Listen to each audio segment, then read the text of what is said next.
Hello guys, welcome back to our channel. We are so excited to have you again. Nigerians no more are not willing again to tolerate the rate of borrowing of loan by the federal government and also by the state government. Currently, that's one of the issues that is causing a lot of controversy in the National Assembly, as this guy appeared and was trying to defend why about 500 million naira, million dollars should be collected again from China. Some say that it has already been signed, but it's just a part thing, so no need for controversy and all of that. And guess what? Some of the state government have decided to do same, and there had been reactions by different quarters in that respect. And guess the people who are our focus today, it's actually Kano State. The people, they are telling the governor that we can no longer tolerate all this borrowing again. You can't go and borrow from China again. And they have taken very stringent steps, which you are going to see in the news as we open up. And the news have it that a group of Kano elders called Kano Unity Forum has petitioned President Muhammadu Buhari, National Assembly, Federal Ministry of Finance against move by Governor Ganduje to take over 300 billion loan from China. The group, headed by a former presidential candidate of the defunct National Republican Convention, Alhaji Bashir Tofa, on Thursday expressed grave reservation against the insistence by Governor Ganduje to obtain a loan from China Development Bank to construct phase 1 component of light monorail project in the state metropolis. The petition, signed by elder statesman Alhaji Bashir Tofa on behalf of Kano Unity Forum, that was made available to newsmen, states that save for few in official circle, nobody else knows the terms and condition of the loan agreement, adding that the exact amount being borrowed is shrouded in secrecy. A first phase of the project, costing over 300 billion naira, or maybe even the 828 billion naira mentioned by others, coming mostly from a foreign loan, is mind-boggling, to say the least. A rethink is not only needed but necessary, based on the analysis of the present indebtedness of Kano State as provided for by the Debt Management Office, DMO, Nigeria. It is difficult, extremely difficult, almost impossible for Kano to sustain any indebtedness beyond the current liability portfolio of the state. It needs to be noted that a real project is never a project to be put in haste, as we observe that it is neither in the medium nor long-term plan of the state government. If indeed the Chinese want to genuinely help with cheap loans, they should be requested to support critical sectors such as education, health, agriculture, power, science and technology, infrastructure, industries, and water supply. The statement further said, after all, the Chinese have become world leaders in these aspects of transformative development. The group finally declared that Kano Unity Forum would not give any self-serving politician the latitude to increase poverty and deprivation within the general public through ill-conceived public work. The forum further cautioned that we shall not be diluted by the attractive idea of a good returns from the investment.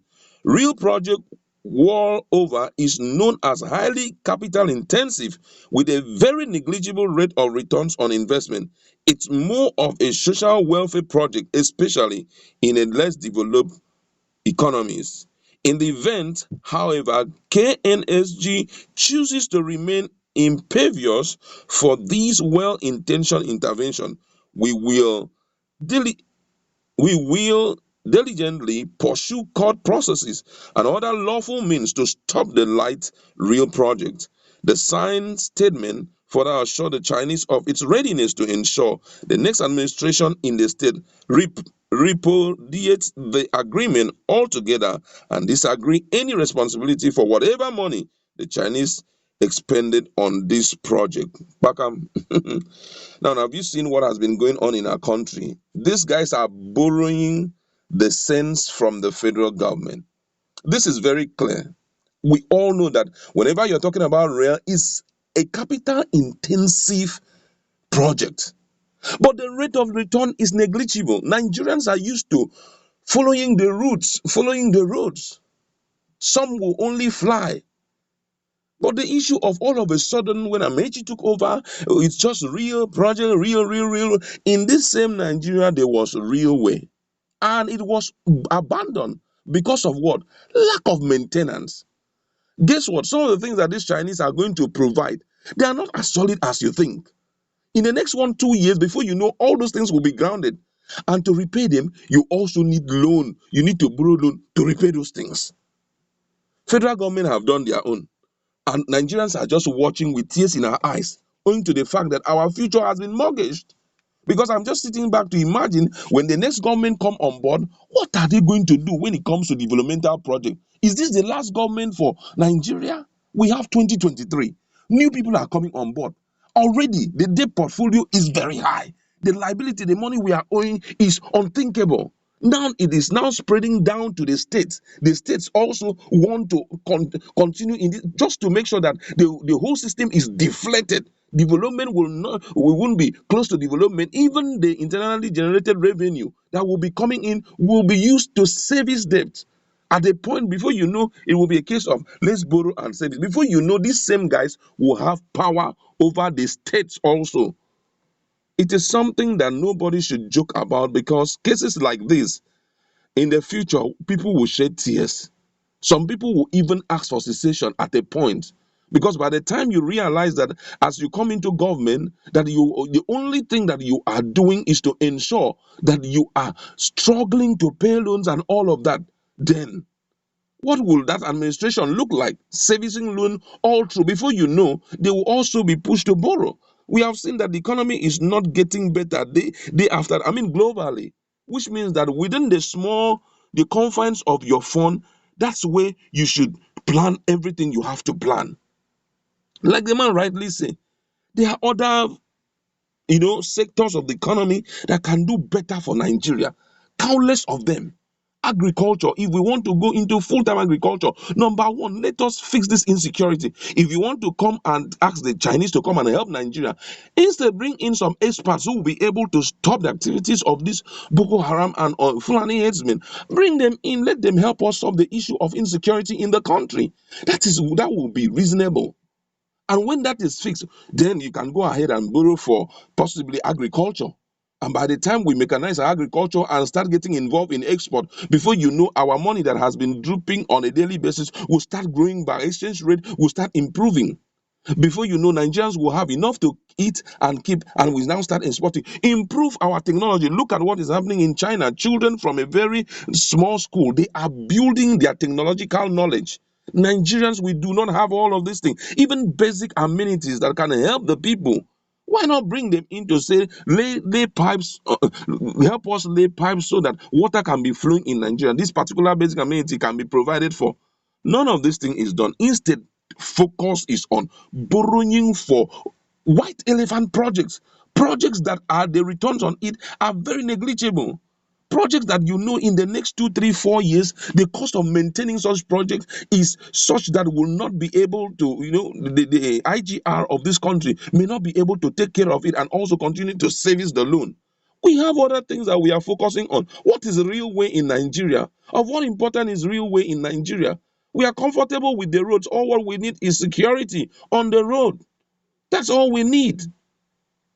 Then for us to continue all these things, stories up and down, look at, imagine the boss.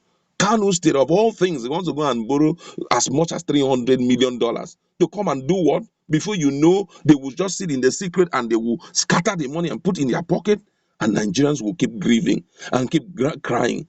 Do you know that we are postponing the development of our future development? We are shifting it into an unforeseeable future? Of course.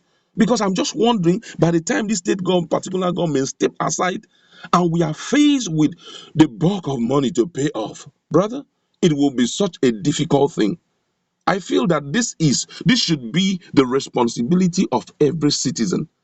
For us to say at a point when this is democracy, when your state governor wants to take some decision that you know is detrimental to the people, we say, you Oga, you are strictly on your own. If you take this loan, whether you use it for public project or whatever you call it, at the end of the day, you will carry your head, carry it. Tell the Chinese, let them be in the know about it, that we will not pay anything when this man is out of this position. Every loan that is meant to be borrowed should revolve around the timeline of that government in office. And that will be interesting. That's what we would like